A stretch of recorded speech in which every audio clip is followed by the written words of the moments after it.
नमस्कार मंडळींनो, तर आज मी तुमच्यासाठी एक लीगल अवेअरनेसचा व्हिडिओ घेऊन येत आहे की ऑडिओ अँड व्हिडिओ क्लिप हे कोर्टामध्ये दाखल करता येतं का आणि ते ग्राह्य धरलं जातं का? तर त्याचं उत्तर आहे हो.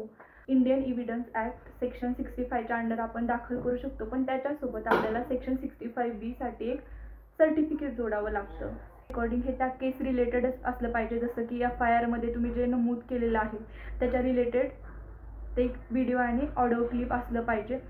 फॉर एक्झाम्पल नवरा बायकोचे भांडणं, शेजारच्याचे भांडणं, करप्शन्स, धमक्या, ह्या कुठल्या पण गोष्टी त्याच्या रिलेटेड असले पाहिजे. आणि दुसरी महत्त्वाची गोष्ट म्हणजे तुम्ही ते कशामध्ये फोनमध्ये सेव्ह करतो किंवा स्टोअर करतो हे खूप इम्पॉर्टंट गोष्ट आहे.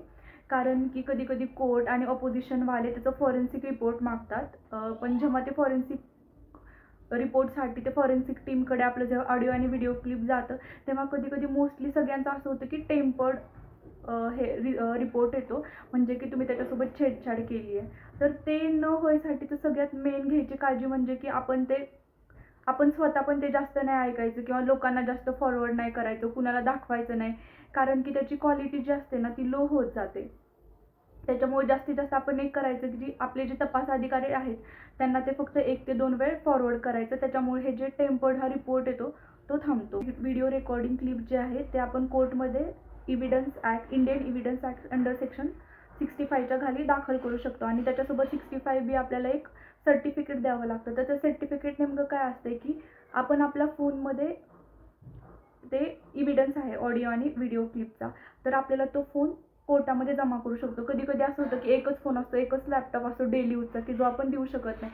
तर आपण त्या सर्टिफिकेटमध्ये जो माणूस आपल्या फोनमधलं CD किंवा पेनड्राईव्हमध्ये व्हिडिओ किंवा रेकॉर्डिंग जे काय असेल ते ट्रान्सफर करतो, त्याचं एक सर्टिफिकेट एक लिहून द्यायचं की मी हे ट्रान्सफर करताना त्याच्यासोबत कुठलीही छेडछाड केलेली नाही आहे, ते आहे असं ओरिजिनल मी ट्रान्सफर केलेलं आहे. किंवा एक सेल्फ डिक्लेरेशन पण द्यावं लागतं की त्याच्यामध्ये मी काहीच छेडछाड केलेली नाही आहे, तो आहे असा व्हिडिओ आहे.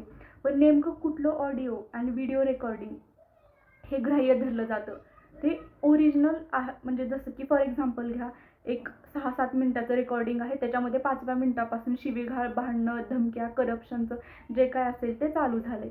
मग कोर्टमध्ये आपण काही लोक असं करतात की शेवटचं जिथून चालू झालंय ना तेच फक्त एडिट करून कोर्टमध्ये देतात, दाखल करतात, तर ते ग्राह्य धरलं जात नाही.